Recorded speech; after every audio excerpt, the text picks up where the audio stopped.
بسم اللہ الرحمن الرحیم۔ السلام علیکم دوستو، دنیا بھر کی خبروں میں آج آپ سنیں گے، لیکن اس سے پہلے اگر ہو سکے تو لائک اور سبسکرائب کا بٹن ضرور دبا لیں، شکریہ۔ بھارتی آرمی کا چیتا ہیلی کاپٹر جموں میں کس نے مار گرایا؟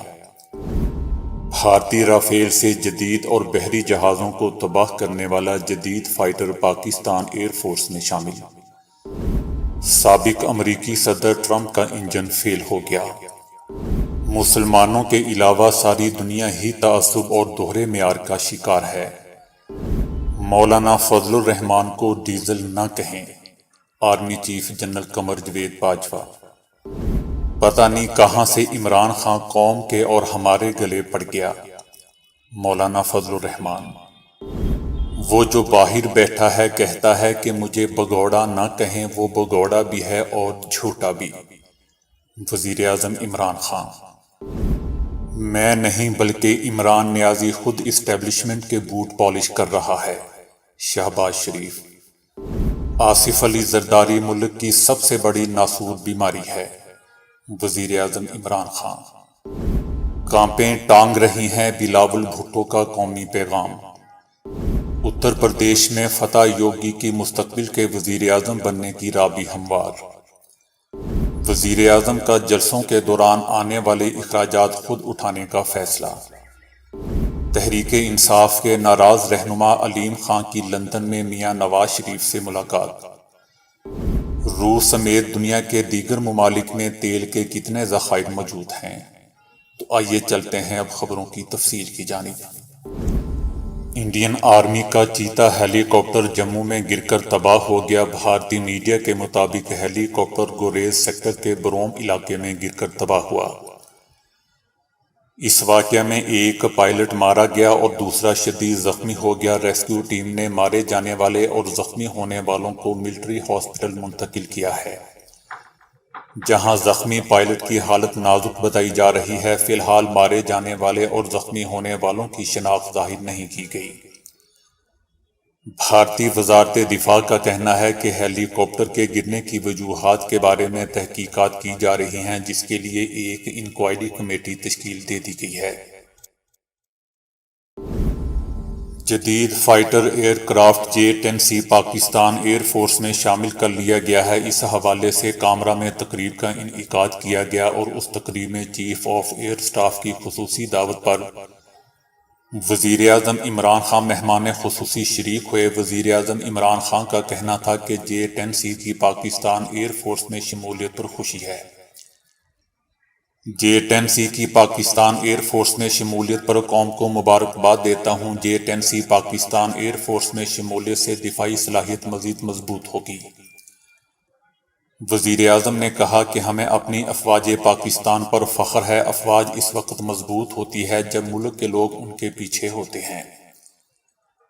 ہماری فوج اور قوم نے تخریب کاری کا بہادری سے مقابلہ کیا۔ بالا کوٹ میں پاکستان نے بھارت کو بہترین جواب دیا۔ J-10C طیارہ فضا میں زمین اور فضا سے سمندر میں ٹارگٹ کرنے کی بھی صلاحیت رکھتا ہے اور اس میں بحری حدود کے دفاع میں کلیدی کردار ادا کرنے کی صلاحیت موجود ہے۔ جدید فائٹر ایئر کرافٹ J-10C بحری جہاز تباہ کرنے والے مؤثر میزائلوں سے لیس ہے اور بھاری مقدار میں حربی ساز و سامان اٹھانے کی صلاحیت بھی رکھتا ہے۔ J-10 لڑاکا طیاروں کو JF-17 کے ساتھ مواصلاتی طور پر منسلک کرنے کا آپشن بھی موجود ہے۔ جدید فائٹر ایئر کرافٹ J-10C بھارتی رافیل طیاروں کا مقابلہ کرنے کی بھرپور صلاحیت رکھتا ہے۔ J-10C 4.5+ جنریشن طیارہ ہے، جس میں جدید ترین ریڈار نظام نصب ہے۔ اس کے ریڈار میں 1400 TRM بھارتی رافیل طیاروں کے ریڈار میں 1200 TRM ہے۔ امریکہ کے سابق صدر ٹرمپ کے ذاتی طیارے کا انجن فیل ہو گیا، جس کے بعد طیارے کی ہنگامی لینڈنگ کرنی پڑی، جس کے بعد صدر ٹرمپ نے اپنے حامیوں کو نئے طیارے کے لیے مالی امداد کرنے کا بھی کہا۔ طیارے میں خفیہ سروس ایجنٹس، سپورٹ اسٹاف اور صدر ٹرمپ کے کچھ مشیر بھی سوار تھے۔ طیارے کے 3 میں سے ایک انجن فیل ہونے کی تحقیقات جاری ہیں۔ یوکرین پر روسی حملے نے یورپی ملکوں کی حکومتوں کی پالیسی اور نیوز میڈیا میں عربوں اور مسلمانوں سے تعصب کو بے نقاب کیا ہے۔ یوکرین میں جنگ سے متاثر ہو کر پناہ کی تلاش میں نکلنے والے ہزاروں متاثرین کے پاس یورپ میں تعصب برتے جانے کی کہانیاں موجود ہیں۔ اس حوالے سے تعصب اور دوہرے معیار کی ایک بڑی مثال سامنے آئی ہے جب ڈنمارک میں ایک سیاستدان نے یہ تجویز پیش کی کہ یوکرین سے آنے والے پناہ گزینوں کو ان قوانین سے استثناء دیا جائے جن کے تحت شام اور ایران سے آنے والے پناہ گزینوں کے تمام اثاثے ضبط کرنے کی حکام کو اجازت ہے۔ اس قانون کا اطلاق یوکرین میں جنگ سے بھاگ کر آنے والے افراد پر نہیں ہونا چاہیے۔ ڈنمارک میں ایک انتہائی متنازع قانون پناہ گزینوں کے لیے بنایا گیا ہے جس کے تحت پناہ گزینوں کو مقامی کرنسی میں صرف 10,000 تک کی رقم رکھنے کی اجازت ہے۔ اس سے زائد کے اثاثے یا رقم ملک میں قیام کے نام پر ریاست کو دینا پڑتی ہے۔ یوکرینی شہریوں کے لیے اس قانون سے استثناء دینا شام، مشرق وسطیٰ، براعظم افریقہ اور دیگر ملکوں سے آنے والے افراد کے ساتھ غیر مساوی یا امتیازی سلوک واضح کرتا ہے کہ یہ ملک کتنے تعصب کا شکار ہیں۔ دوستو، پولینڈ، ہنگری اور چیک ریپبلک نے جنگ سے متاثر ہو کر آنے والے شامی پناہ گزینوں کو لینے سے انکار کیا تھا۔ روس کے حملے کے بعد اب تک 20 لاکھ افراد یوکرین سے نقل مکانی کر چکے ہیں، جن میں سے اکثریت نے یورپی یونین میں شامل ملکوں کا رخ کیا ہے۔ پڑوسی ملک پولینڈ نے اب تک یوکرین سے آنے والے 10 لاکھ افراد کو پناہ دی ہے، جبکہ اقوام متحدہ کے اعداد و شمار کے مطابق ہنگری، چیک ریپبلک اور سلواکیہ نے بالترتیب 1,80,000، 1 لاکھ اور 1,23,000 یوکرینی شہریوں کو پناہ دی ہے۔ لیکن انہی ملکوں نے ایران سے یا شام سے آنے والے لوگوں کو پناہ دینے سے انکار کر دیا تھا۔ مسلمانوں کے علاوہ دوستوں، ہندوؤں سمیت ساری دنیا ہی تعصب کا شکار ہے۔ وزیر اعظم عمران خان نے کہا ہے کہ انہیں army chief general Qamar Javed Bajwa نے کہا ہے کہ وہ مولانا فضل الرحمان کو ڈیزل نہ کہیں۔ میں انہیں ڈیزل نہیں کہتا لیکن عوام کہہ رہی ہے۔ وزیر اعظم عمران خان کے جلسے کے دوران عوام نے ڈیزل ڈیزل کے نعرے بھی لگائے، جس پر عمران خان نے کہا کہ میری army chief general Qamar Javed Bajwa سے بات ہوئی ہے، انہوں نے کہا ہے کہ مولانا فضل الرحمان کو ڈیزل نہ کہیں۔ میں نے انہیں کہا کہ یہ نام میں نے نہیں، عوام نے رکھا ہے۔ میں اب انہیں ڈیزل نہیں کہہ رہا لیکن عوام کہہ رہی ہے۔ وزیر اعظم عمران خان نے کہا کہ کلمہ طیبہ انسان کو غیرت دیتا ہے۔ جب وہ خدا کے سوا کسی کے سامنے نہیں جھکتا تو اسے عزت ملتی ہے۔ میں نہ کسی کے سامنے جھکا ہوں اور نہ ہی آئندہ جھکوں گا اور نہ ہی اپنی عوام کو جھکنے دوں گا۔ مولانا فضل الرحمان نے کہا ہے کہ عمران خان کی کیفیت خراب ہو چکی ہے، اس کے حواس اڑ چکے ہیں، پتہ نہیں کہاں سے یہ قوم کے اور ہمارے گلے پڑ گیا ہے۔ لیکن اب قوم کی یا ہماری نجات کے دن قریب ہے۔ جب ہم نے کال دی تو 1 گھنٹے میں پورا ملک ہل جائے گا۔ عمران خان سن لو، تم نام بگاڑتے ہو، بد اخلاقی کرتے ہو، تمہاری زبان بتا رہی ہے کہ تم وزیر اعظم بننے کے اہل نہیں ہو۔ میں اداروں سے کہتا ہوں کہ عمران خان کو لگام دی جائے۔ الیکشن کمیشن نوٹس لے، وزیر اعظم کس لہجے میں عوام میں تقاریر کر رہا ہے۔ عدم اعتماد پر تم حواس باختہ ہو گئے ہو اور گالیاں کیوں دیتے ہو؟ اگر میں نے کوئی پرمٹ لیا ہے تو کرپشن سامنے لائی جائے۔ مولانا فضل الرحمان کا کہنا تھا کہ عمران خان کو جنرل باجوہ کے ڈیزل کہنے سے منع کرنے کا علم نہیں ہے اور نہ ہی میں نے ایسا کہا ہے۔ جنرل باجوہ کی جانب سے عمران خان کو ڈیزل کہنے سے منع کرنے کے سوال پر مولانا فضل الرحمان نے کہا کہ مجھے ایسی کسی ڈیزل والی بات کا علم نہیں ہے۔ آپ جانتے ہیں کہ میں کیسے رتبے والا سیاستدان ہوں۔ عمران خان کو وارننگ دے رہے ہیں کہ اپنی زبان ٹھیک کر لے۔ وزیر اعظم عمران خان نے کہا ہے کہ نواز شریف نے نریندر مودی کے خلاف ایک بار بھی بات نہیں کی، بلکہ اس نے اپنے دفتر خارجہ کو کہا کہ ہندوستان کے خلاف کوئی بیان جاری نہ کیا جائے۔ وجہ یہ ہے کہ نواز شریف کا پیسہ ہندوستان میں بھی پڑا ہوا ہے۔ وزیر اعظم نے کہا کہ ڈیزل نے ابھی پریس کانفرنس میں کہا کہ جب ہم اقتدار میں آئیں گے تو ادارے کو ٹھیک کریں گے، یعنی ہم فوج کو ٹھیک کریں گے۔ پاکستان اگر آج بچا ہوا ہے تو اس کی وجہ صرف اور صرف یہ ہے کہ ہمارے پاس ایک مضبوط آرمی ہے۔ عراق، شام، لیبیا، صومالیہ اور افغانستان کو دیکھ لیں اور پاکستان کو دیکھ لیں، مسلمان دنیا میں سب سے زیادہ طاقتور فوج ہماری ہے۔ اور بتائیں کہ اس فوج کے پیچھے کون پڑا ہے؟ لوگوں نے بلند آواز سے کہا کہ ڈیزل ڈیزل۔ وزیر اعظم عمران خان نے کہا کہ آصف علی زرداری، نواز شریف، مولانا فضل الرحمان ادارے کو کیسے ٹھیک کریں گے؟ جس ادارے کو ہاتھ لگایا اسے تباہ کر کے رکھ دیا۔ انہوں نے عدالتوں پر حملے کیے، ججز کو خریدا، میڈیا کو رشوت دی۔ وہ جو ملک سے باہر بیٹھا ہوا ہے کہتا ہے کہ مجھے بگوڑا نہ کہیں، وہ بگوڑا بھی ہے اور جھوٹا بھی ہے جو بیماری کا کہہ کر باہر بھاگ گیا۔ شہباز شریف نے عمران خان کو خبردار کرتے ہوئے کہا ہے کہ وہ اپنی زبان کو قابو میں رکھیں ورنہ انہیں قابو کرنا آتا ہے۔ بد اخلاقی کرنے اور گالیاں دینے والے شخص کو وزیر اعظم نہیں ہونا چاہیے۔ وہ نواز شریف کو بگوڑا کہہ رہا ہے، حالانکہ وہ عنقریب خود بگوڑا ہونے والا ہے۔ شہباز شریف کا کہنا تھا کہ عمران خان کہتے ہیں کہ شہباز شریف بوٹ پالش کرتے ہیں، حالانکہ وہ خود اسٹیبلشمنٹ کے بوٹ پالش کر رہا ہے۔ جب جنرل مشرف نے ہماری حکومت گرائی تو میں خود بھی اٹک جیل میں تھا، اگر بوٹ پالش کرنے والا ہوتا تو جیلوں میں نہ ہوتا۔ شہباز شریف کا کہنا تھا کہ میں زرداری کو سڑکوں پر تو نہ گھسیٹ سکا لیکن عمران خان کو ناکوں چنے چبوا دوں گا۔ میں پہلے عمران خان کی باتوں کا جواب نہیں دیتا تھا لیکن آج دیا ہے، تاہم اس سے زیادہ کچھ نہیں کہوں گا۔ عمران خان نام بگاڑتے اور بد اخلاقی کرتے ہیں۔ وزیر اعظم نے کہا کہ نواز شریف نے سیاستدانوں کی قیمتیں لگائیں اور لفافہ صحافت شروع کی اور اس وقت کے آرمی چیف آصف نواز جنجوعہ کو BMW گاڑی کے ذریعے رشوت دینے کی کوشش کی۔ جو آرمی سے چھپ کر مودی سے ملتا ہو، کیا وہ فوج کو ٹھیک کرے گا؟ وزیر اعظم عمران خان نے مولانا فضل الرحمان کے بارے میں کہا کہ اس نے امریکی انتظامیہ کو کہا کہ مجھے بھی ایک موقع دیا جائے۔ اور تیسرا آصف علی زرداری، جو ملک کی سب سے بڑی ناسور بیماری ہے، جس نے کہا تھا کہ مجھے ملک کی آرمی سے بچا لو۔ کیا یہ زرداری یا بیماری فوج کو ٹھیک کرے گی؟ شہباز شریف نے مغرب سے کہا کہ مجھے موقع دیا جائے تو میں آپ کی بڑی خدمت کروں گا۔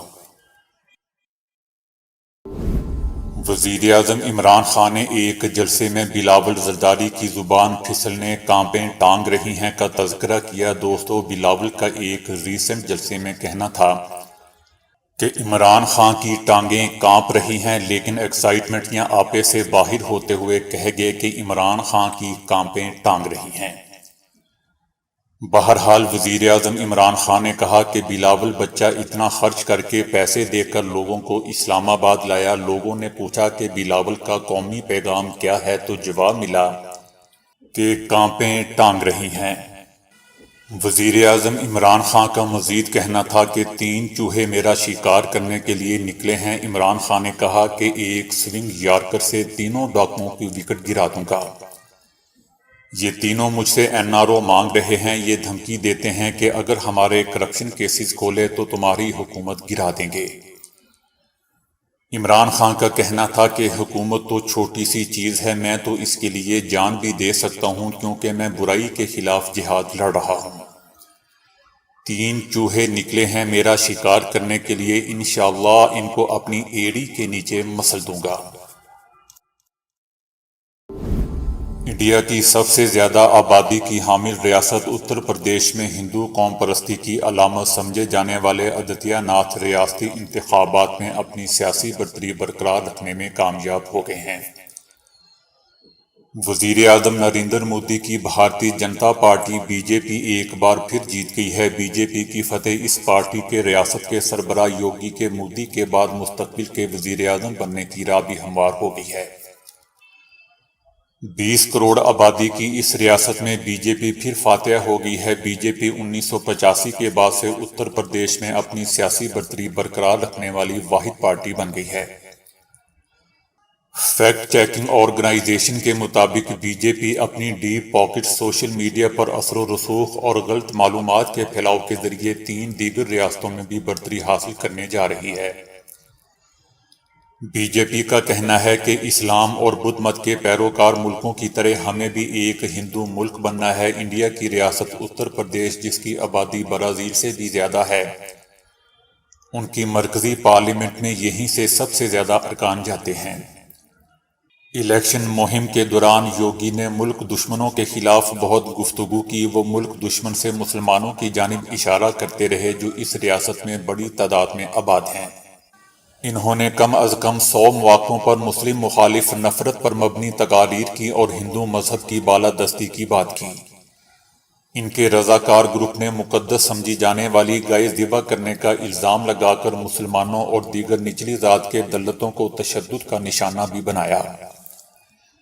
انہوں نے مسلمانوں پر ہندو خواتین کو بہکانے کا الزام بھی لگایا۔ لو جہاد پر پابندی بھی عائد کی۔ صحافیوں سمیت ان افراد پر غداری جیسے مقدمات بنائے جو ان پر تنقید کرتے تھے۔ مسلم اور دلت کمیونٹی سے تعلق رکھنے والے کم از کم 100 افراد کو اس کی حکومت کے دوران پولیس نے ماورائے عدالت مار دیا، جبکہ آدتیہ ناتھ اس الزام کی تردید کرتے آ رہے ہیں۔ وزیراعظم عمران خان نے عوامی جلسوں کے دوران آنے والے اخراجات خود اٹھانے کا فیصلہ کیا ہے۔ الیکشن پروسیس کے دوران دوروں کے اخراجات حکومت نہیں، پارٹی ادا کرے گی۔ اس حوالے سے وزیراعظم عمران خان نے آفس سے تحریری ہدایت نامہ جاری کر دیا ہے۔ خط کی کاپی کابینہ سیکرٹری اور متعلقہ حکام کو بھیج دی گئی ہے۔ تحریک انصاف کے ناراض رہنما علیم خان نے میاں نواز شریف سے لندن میں ملاقات کی ہے۔ بتایا جا رہا ہے کہ علیم خان اور نواز شریف ایک پیج پر آ گئے ہیں۔ دونوں رہنماؤں کے درمیان ہونے والی طویل ملاقات میں سیاسی امور پر مشاورت کی گئی، جبکہ نواز شریف نے سیاسی رہنما کی حیثیت سے علیم خان کے کردار کو سراہا۔ ذرائع کا کہنا ہے کہ علیم خان مسلم لیگ نون میں باضابطہ شمولیت اختیار نہیں کریں گے، تحریک انصاف میں ہم خیال گروپ کی قیادت کریں گے۔ ان کی جہانگیر ترین سے ملاقات نہیں ہوگی اور آئندہ چند روز میں اراکین اسمبلی کے ساتھ میڈیا کے سامنے اپنی پاور شو کریں گے۔ امریکہ کی جانب سے روسی آئل اور گیس اور کوئلے کی درآمدات پر پابندی لگا دی گئی ہے، جبکہ برطانیہ اور دیگر یورپی یونین ممالک نے بھی روس سے نکلنے والے تیل اور گیس کے بائیکاٹ کا فیصلہ کر لیا ہے۔ اب سوال یہ پیدا ہوتا ہے کہ دنیا روسی آئل اور گیس پر اتنا انحصار کیوں کرتی ہے اور دنیا کے کس ملک میں آئل اور گیس کے کتنے ذخائر موجود ہیں؟ روس میں 1 لاکھ ملین بیرل تیل اور 37 کھرب کیوبک میٹر گیس کے ذخائر موجود ہیں۔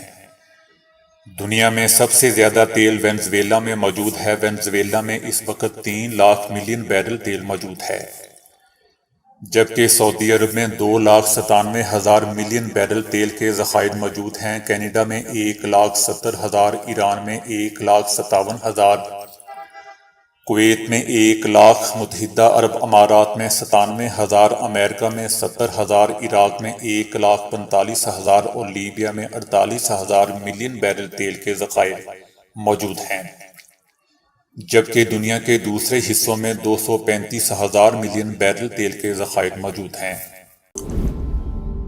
سعودی عرب میں ایک سال میں میاں بیوی کی علیحدگی کے واقعہ سے کم و بیش 3.5 ارب ریال سے زیادہ کا مالی نقصان ہوا ہے۔ سعودی عرب میں شادیوں کی ناکامی کی شرح بھی خوفناک اضافہ دیکھا جا رہا ہے اور ہر 10 میں سے 3 شادیوں کا انجام علیحدگی کی صورت میں نکل رہا ہے۔ خلیجی عرب ممالک خاص طور پر سعودی عرب میں طلاق کے واقعات بڑھ گئے ہیں۔ ملک میں ہر 1 گھنٹے میں طلاق کے 7 واقعات ریکارڈ پر آ رہے ہیں۔ اس طرح ہر روز 168 جوڑے الگ ہوتے ہیں اور اگر اسے سالانہ بنیادوں پر دیکھا جائے تو یہ 61,320 بنتا ہے۔ اس طرح ہر 10 شادیوں میں سے 3 کا نتیجہ علیحدگی کی صورت میں برآمد ہو رہا ہے، جس کا مطلب یہ ہے کہ 1/3 شادیاں ناکام ہو رہی ہیں۔ تو دوستو ابھی کے لیے اتنا ہی۔ ویڈیو کو لائک اور شیئر کرنے کا بہت بہت شکریہ۔